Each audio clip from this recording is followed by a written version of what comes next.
Hey guys, how's it going? It's Danconia and welcome back to the Overwatch League Roundup 2020 Team of Week 5.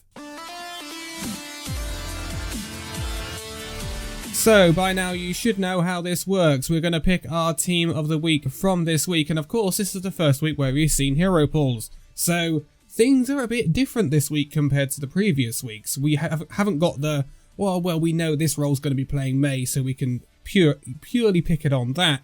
Or this role's going to be purely playing Lucio. We haven't got that this week, which is really cool because we get to see some different people pop off.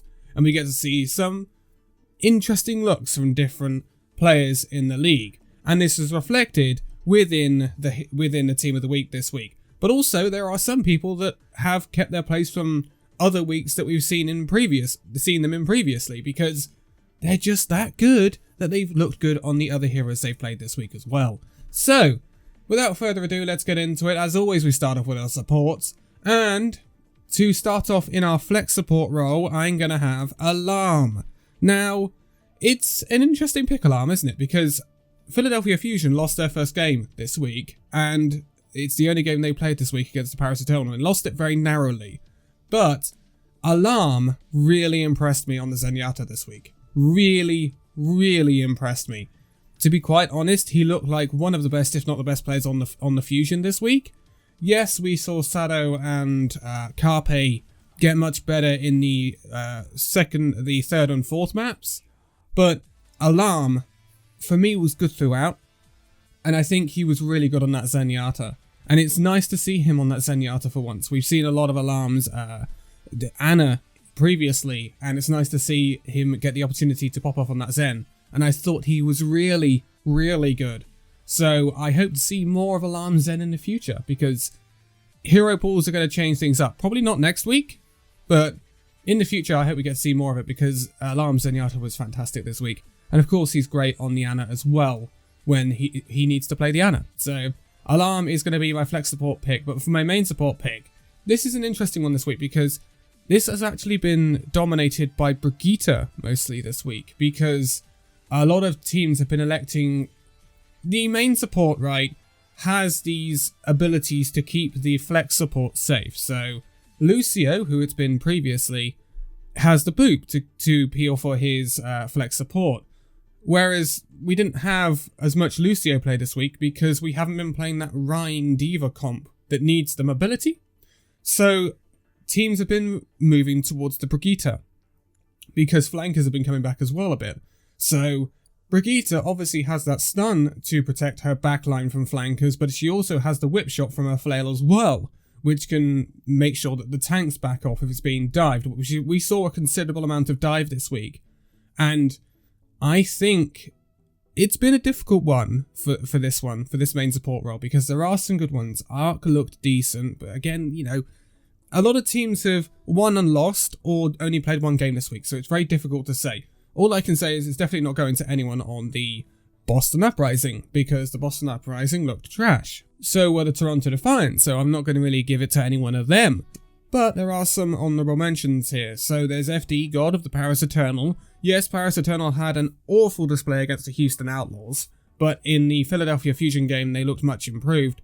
Whether that's because they were far too concentrated on the Philadelphia Fusion game is, you know, a discussion for another time, but FD God looked good as ever, but he is one of the best main supporters in this league at the moment, the way he's been popping off this season. So he's had it before. He's not going to get it this week, though.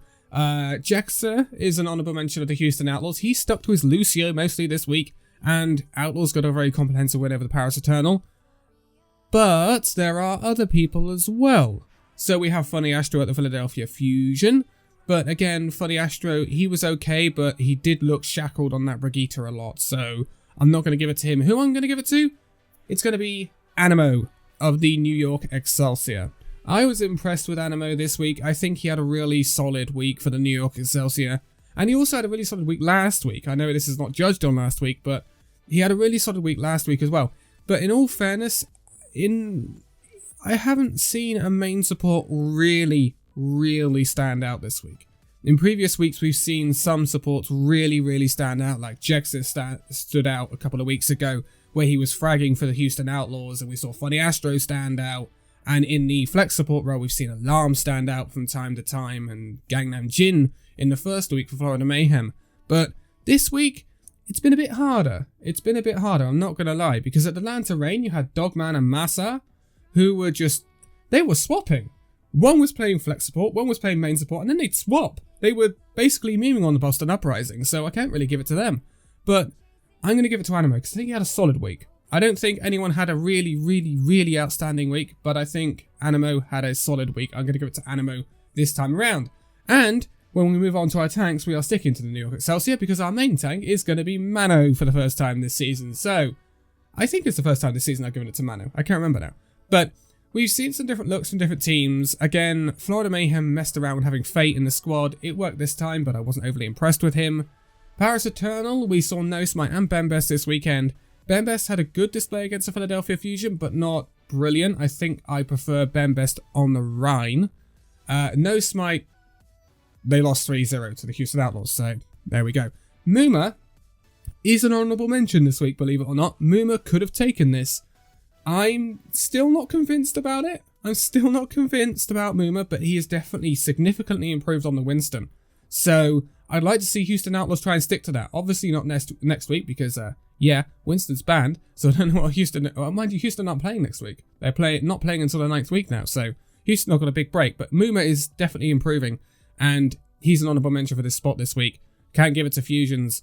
Raw of the Washington Justice, he was decent, but again, not outstanding. Sado, he was good, but had a bad first half against Paris Eternal. So Sado on the Winston, definitely not a strong spot. Much prefer Sado on the Reinhardt. He's looked more consistent on the Reinhardt.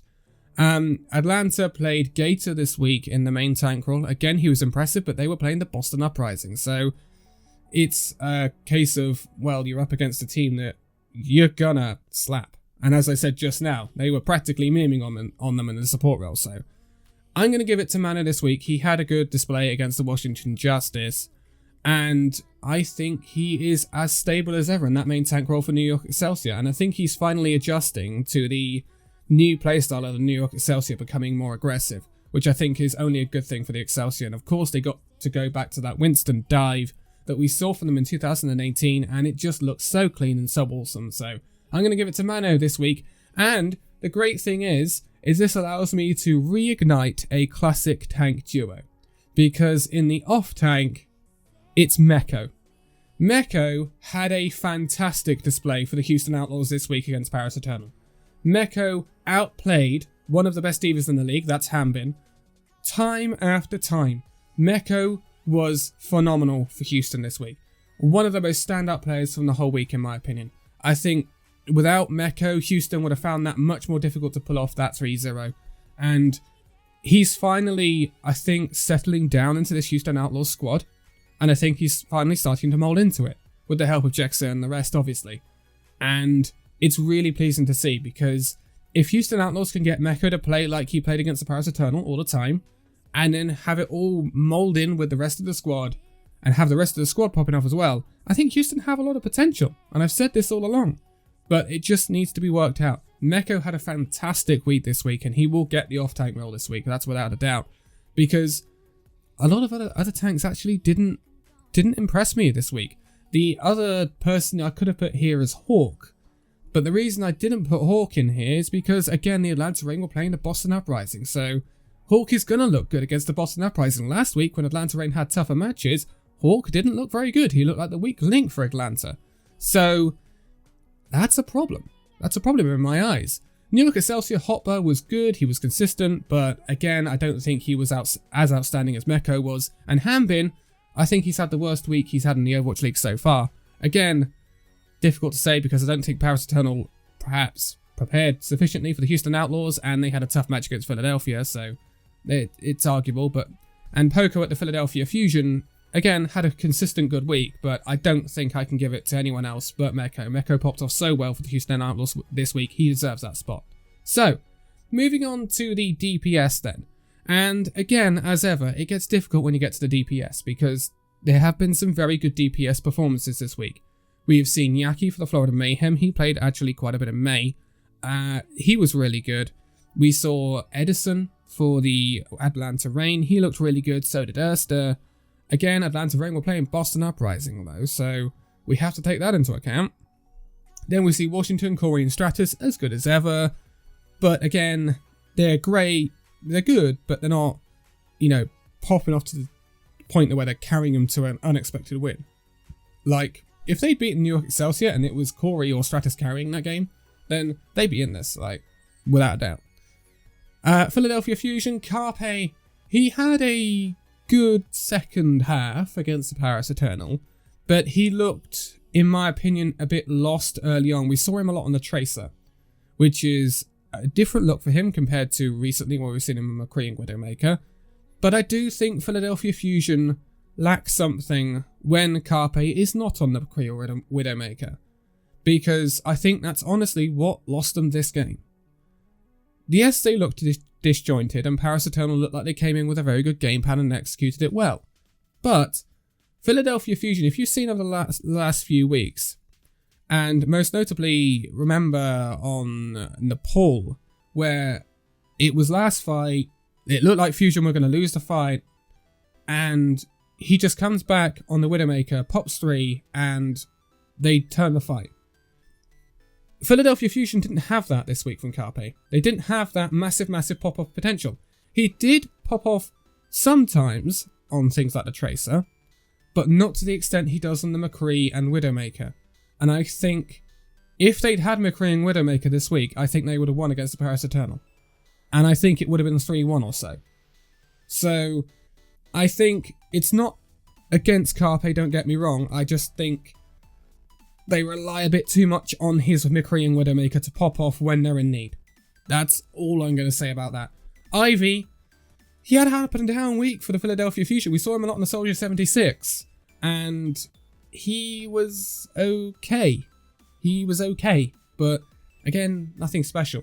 I'm going to amalgamate these two DPS slots this week because we're used to saying, well, this is the McCree role, this is the May role, projectile or what you could call utility, and then the hit scan pop off. It wasn't like this week because we saw different combinations. We saw Soldier Tracer, so that's double hit scan or hit scan flanker. We've seen May Soldier, we've seen May Tracer, we've seen all sorts. We've seen Sombra Tracer as well. So it's kind of difficult to divide it up into hit scan and not hit scan and blah blah blah. So we're just going to call it 2 DPS slots this week. And I'm going to give it to the 2 DPS we saw most for the Paris Eternal. It's going to be Soon and XC. Because Soon was a big difference maker for the Paris Eternal, especially against the Philadelphia Fusion on the Tracer. He made a massive difference to this Eternal side. I think if they were rolling with XZ and Nico, I think they would have lacked a bit of that pop-off potential. Again, XZ suffering a bit from the same thing as Carpe. When you take him away from that McCree and Widowmaker, they don't have as much pop-off potential as they had previously. For obvious reasons, but it's a bit like having shackles on your best players, right? XC still looked good though, and that's why he gets into this. He looked, in my opinion, really good, despite having his best 2 heroes banned. We saw XC a lot on the Soldier 76 and the Hanzo, and he looked really accomplished on both heroes.